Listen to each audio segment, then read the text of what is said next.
Welcome to AI News of the Week in 20 minutes or less, and usually in under 10 minutes. I'm Jonathan Green, host of the Artificial Intelligence Podcast and author of the bestseller ChatGPT Profits. The sponsor of today's video, get ChatGPT Profits absolutely free by clicking the link right below this video.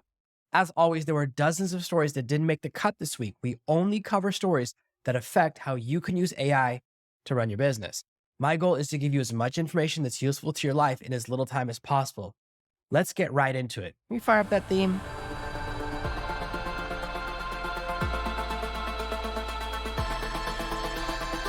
Our first story comes to us from Google, who's now offering their Google One plan with 2 terabytes of storage for $19.99 a month. And this includes Gemini Advanced, Gemini Gmail Docs, and more. Now, why is this $19.99? Because OpenAI is charging $20 a month. You're going to notice that all of the big AI companies are really sticking at $20 a month number because OpenAI is forced them to do, and OpenAI is forced to do it because of the open source world. So it's very good for us as consumers, but I just can't recommend any of Google's tools right now because they keep missing the ball. This is their third major mistake in the last year. Remember when they first announced their first version of AI, it made a huge mistake about telescopes and lost the market share when they tried to catch up to OpenAI.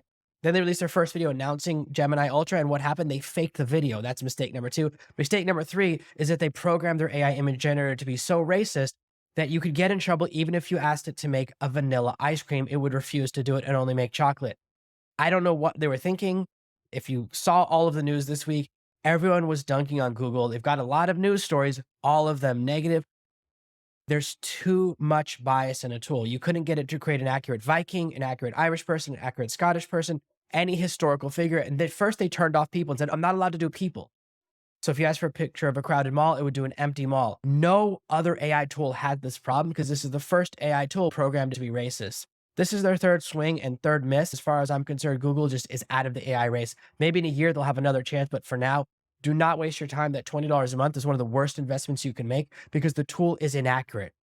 All that matters is if you ask for something and you get the correct response. If they're willing to lie in images, I can only imagine what people are going to find inside Google Gemini Ultra when they start to ask it similar questions and find out it has the same type of bias programmed in. It's programmed out accuracy. And that's something that I just cannot abide. It's not useful for your business to bring in a tool that's going to lie to you. The next interesting story is that Justice Department finally got their chief AI officer. About 3 months ago, the White House announced that they needed to hire a chief AI officer for every single department, and they've been struggling to fill them. There's a massive opportunity. This is exactly why I released the Fraction AIO program. There are a lot of people who need to develop these skills quickly because companies are desperate for AI officers, chief AI officers, AI consultants, and fractional AI officers. This is the wave of the future, and this is just the beginning. Every department in the government is going to be hiring for these positions, and you can believe there are a lot more positions than there are people with this skill set. So this is the next wave of opportunity if you're passionate about AI. Our next story comes to us from Microsoft, who is releasing its own magic eraser to modify images inside of Windows. It's important to remember that Microsoft owns 49% of OpenAI. Every single technology, tool, and resource developed by OpenAI flows upstream into Microsoft, but it doesn't flow in the opposite direction.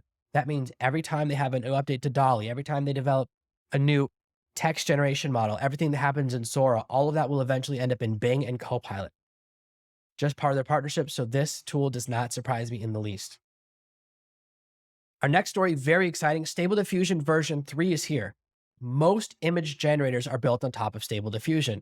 Midjourney, Leonardo, Blue Willow, all built on top of Stable Diffusion, and they're all built on top of Stable Diffusion version 2.1, also a variant called Stable Diffusion XL. Upgrade to Stable Diffusion 3 is going to really make waves. This is inspiration for tomorrow's video. Make sure you hit the subscribe button, hit the bell so that tomorrow you get notified when the next video comes out, because I'm be covering a massive competition between all of these new image generators. Now that we'll be covering Stable Diffusion 3, we're also going to take a deep look at Stable Cascade, an image generation model that came out about a week and a half ago and has been really making some waves and doing some very interesting things. There are a lot of people arguing that it's better than DALL-E and that it's better than Midjourney.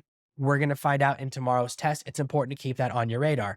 Our next story comes to us from Opus. Opus is the most popular auto clip generator. You upload an episode of your podcast, it makes all the clips. They just upgraded to version 3.0. As soon as I heard this story, I had to jump in and uploaded a test clip. And the one thing they didn't improve is the clip selection process. Unfortunately, they're still selecting some of the worst moments out of my podcast, such as the introduction, the commercials, and the call to action at the end. I don't need a short clip of me asking you to like, follow, and subscribe the video. That's not really useful. Jumping to our next story, OpenAI did announce Sora last week, which I'm sure you saw. I covered the story and so did everyone else. Something that might not have been noticed was down at the bottom of the story, which is that they're simulating digital worlds. What you're seeing on the screen is not actually Minecraft, but instead the ability to generate their own digital worlds. This is leading people to start to wonder if this is proof of the simulation model of reality's possible existence. I don't know about that direction, but it is interesting because this is going to be changing the future of video games. Our next story is an interesting one. Jasper, who I thought was on the ropes for the past year, has just made an acquisition of ClipDrop.